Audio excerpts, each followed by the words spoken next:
जय श्री गणेश दोस्तों। हमारी आज की कहानी का नाम है नौकरी। कहानी अच्छी लगे तो प्लीज चैनल को सब्सक्राइब कर लीजिएगा। अब शुरू करते हैं कहानी। कामना जी की दो बहुएं हैं। बड़ी बहू का नाम पलकी है और छोटी बहू का नाम खुशी है। कामना जी की दोनों ही बहुएं देखने में बहुत खूबसूरत है। बड़ी बहू पलकी गांव की रहने वाली है। वह सिर्फ मैट्रिक पास है। वहीं छोटी बहू खुशी शहर की रहने वाली है। वह ग्रेजुएट है। छोटी बहू खुशी एक अखबार में विज्ञापन देखकर अपने सासू माँ के पास आई और बोली, मम्मी जी, हमारे बगल में जो बड़ा सा प्राइवेट स्कूल है ना, उसी स्कूल में टीचर की वैकेंसी निकली है। अगर आपकी इजाजत हो तो मैं वहाँ इंटरव्यू देने जाऊं। सासू माँ ने कहा, यह भी कोई पूछने वाली बात है। बहू, आखिर तुम्हारा इतनी पढ़ी लिखी होने का क्या फायदा, जो घर में सिर्फ खाना बनाओ। अगले दिन खुशी इंटरव्यू देने जाती है और शाम को आते वक्त मिठाई लेकर घर आती है, क्योंकि उसकी नौकरी पक्की हो जाती है।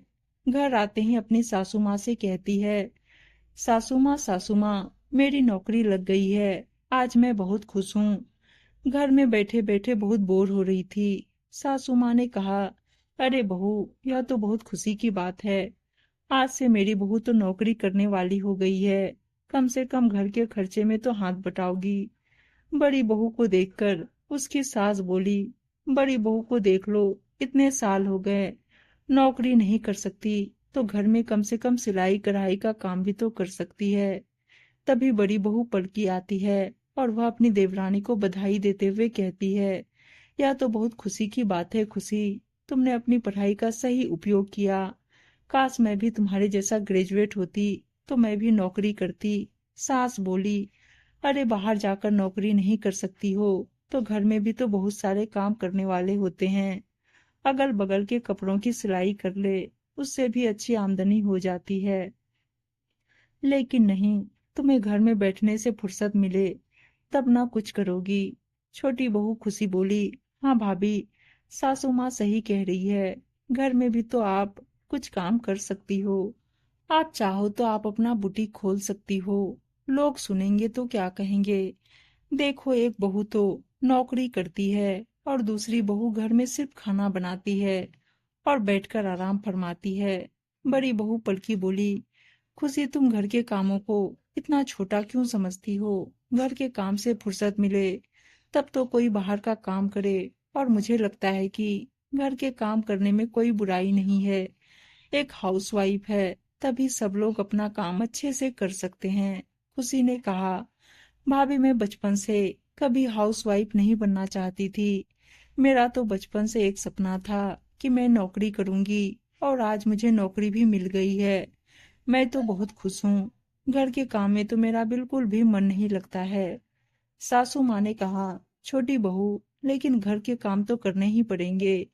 आज तो तुम एक साथ हो तो बड़ी बहू तुम्हारा काम कर देगी, लेकिन जब तुम अलग रहने लगोगी तो तुम्हें अपना काम तो खुद से ही करना पड़ेगा।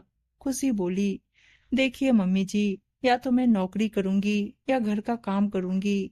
एक साथ मैं दोनों काम नहीं कर सकती। भाभी जब कुछ नहीं करती है तो उन्हें घर का काम तो करना ही पड़ेगा। बड़ी बहू चुपचाप खड़े होकर अपनी देवरानी खुशी की बातें सुन रही थी। बड़ी बहू स्वभाव से सीधी थी, इसलिए उसने खुशी से कुछ नहीं बोला। अगले दिन सुबह पलकी ने खुशी से कहा, खुशी, तुम्हें कितने बजे तक स्कूल जाना है, ताकि मैं तुम्हारा नाश्ता जल्दी से बना सकूं। खुशी बोली, बस भाभी, 1 घंटे में निकलने वाली हूँ। फटाफट से भाभी मेरा नाश्ता और लंच दोनों तैयार कर दीजिए। पलकी बोली, ठीक है खुशी, तुम फटाफट से तैयार हो जाओ। मैं तुम्हारे लिए जल्दी से नाश्ता और लंच पैक कर देती हूँ। सास बोली, अरे यह तो बहुत अच्छी बात है। दोनों देवरानी जेठानी मिलकर कितने बढ़िया से घर को संभाल रही है। ऐसे ही दोनों एक दूसरे से तालमेल मिलाकर जिंदगी की गाड़ी चलाते रहो।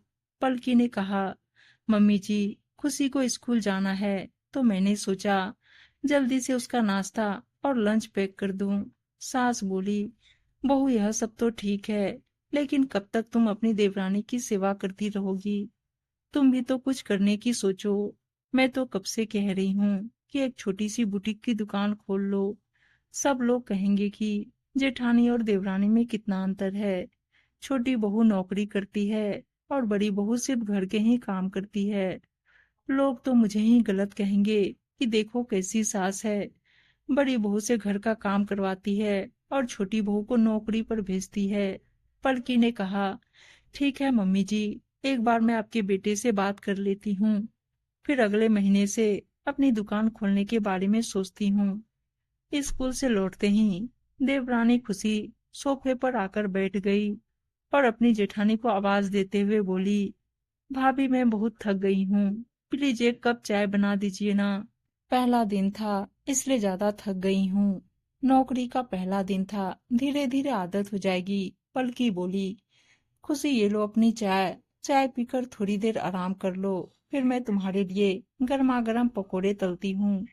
खुशी ने कहा, थैंक यू भाभी, भगवान करे ऐसी जेठानी सबको दे, आप ही के जैसी बिल्कुल स्वीट। आज संडे का दिन था, सब लोग देर से सोए हुए थे, लेकिन जेठानी सुबह उठकर घर में झाड़ू लगा रही थी। तभी उसका पति दीपक बोला, माना कि तुम अमीर नहीं हो और इतनी पढ़ी लिखी भी नहीं हो, लेकिन ये भी तो जरूरी नहीं है कि इंसान नौकरी ही करे। तुम क्या अपनी पूरी जिंदगी इसी तरह झाड़ू पोछा लगाने और घर के काम करने में बिता दोगी? अपना काम तो और भी अच्छा होता है, नौकरी से भी अच्छा। पलकी ने कहा, सही कह रहे हैं जी आप। आपकी मम्मी जी भी कई दिनों से कह रही थी, क्योंकि मुझे कढ़ाई सिलाई का हुनर तो है ही, मैं अपना बुटीक की दुकान क्यों नहीं खोल लेती हूँ। मैं आपसे पूछने ही वाली थी। दीपक ने कहा, इसमें पूछने की क्या बात है। अगले महीने सड़क के किनारे वाले कमरे की दीवार तोड़कर मैं शटर वाला गेट लगवा देता हूँ। उसी में तुम अपनी बुटीक की दुकान खोल लेना। देखो पलकी, मैं कई दिनों से नोटिस कर रहा हूँ कि जब से खुशी ने नौकरी ज्वाइन की है, तब से माँ के रवैया तुम्हारे प्रति बदल गया है। तुम्हें इस तरह से इज्जत नहीं मिलती है जैसे कि खुशी को मिलती है। माँ को यह लगता है कि खुशी नौकरी करती है, इसलिए वह तुमसे ज्यादा काबिल है, इसलिए तुम्हें कुछ न कुछ तो करना ही होगा। घर के कामों के लिए हम कोई नौकरानी भी तो रख सकते हैं। जब से खुशी ने नौकरी ज्वाइन की है, तब से वह घर के कामों में हाथ भी नहीं लगाती है। बस नौकरी जाती है और आराम से घर में बैठकर टीवी देखती है। उसे कुछ भी जरूरत होती है तो अपनी बड़ी जेठानी से फरमाइश कर देती है, जैसे पलकी जेठानी न होकर उस घर की नौकरानी हो। एक दिन उसकी सासू माँ कामना जी की बहन विभा कामना जी से मिलने आई। दोनों ड्राइंग रूम में बैठकर आपस में बात कर रही थी। तभी बड़ी बहू पल की चाय और बिस्किट लेकर अपनी मौसी सास को देने आई।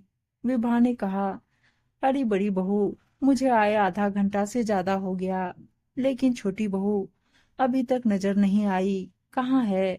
वह कामना जी बोली, विभा तुम्हें पता नहीं, छोटी बहू खुशी अब नौकरी करने लगी है। तुम्हारे आने से 5 मिनट पहले ही नौकरी करके घर आई है, अपने कमरे में आराम कर रही होगी, अभी बुलाती हूँ। उसकी सास ने आवाज लगाते हुए कहा, अरे छोटी बहू, जरा इधर आओ, देखो कौन आया है। मेरी बहन विभा आई है, तुमसे मिलना चाह रही है। छोटी बहू खुशी अपने कमरे से आकर विभा जी को नमस्ते किया। खुशी ने कहा, नमस्ते मौसी जी, कैसी हैं आप? विभा ने कहा, बेटा नमस्ते नमस्ते, मेरे पास आओ, यहाँ बैठो। खुशी ने कहा, क्या बताऊं मौसी जी, जब से मैंने नौकरी ज्वाइन की है बहुत थक जाती हूँ, इसलिए आकर अपने कमरे में आराम कर रही थी। विभा ने कहा, दीदी आपने कभी बताया नहीं कि आपकी छोटी बहू नौकरी करने लगी है। कामना ने कहा, अरे विभा, मैं तुम्हें बताना भूल गई, अभी कल से ही तो नौकरी करने जा रही है, आज उसका दूसरा दिन है। विभा ने कहा, दीदी आपकी दोनों बहुएं कितनी अच्छी है, छोटी बहू नौकरी करती है और बड़ी बहू ने कितनी अच्छे से घर को संभाल रखा है।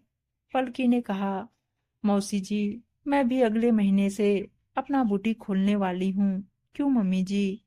कामना ने कहा, विभा बड़ी बहू सही कह रही है, मैंने इसे सलाह दी है कि कब तक घर के कामों में उलझी रहोगी। आखिर तेरे पास भी सिलाई कढ़ाई का हुनर है, उसका इस्तेमाल कर। विभा ने कहा, सही कह रही हो दीदी, अब जमाना बदल रहा है, सबको आत्मनिर्भर होना चाहिए। सिर्फ औरतों का काम घर संभालना नहीं है। दो पैसे पास होंगे तो आगे भविष्य के लिए भी अच्छा होगा। अगले महीने बड़ी बहू पलकी ने भी अपना बुटीक खोल लिया, पर अब कामों को लेकर मनमुटाव होने लगे, क्योंकि थक तो अब बड़ी बहू भी जाती थी। खुशी को घर के काम करने की आदत नहीं थी, इसलिए वो अब भी नहीं करना चाहती थी। पर पूरा काम पलकी भी नहीं कर पाती थी, क्योंकि अब उसका भी काम था। खुशी मन में ही सोचने लगी कि क्यों उसने जेठानी को काम करने की सलाह दी।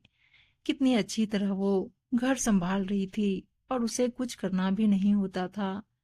ना चाहते हुए पलकी को सब काम करने ही पड़ते, क्योंकि खुशी कुछ करना ही नहीं चाहती थी।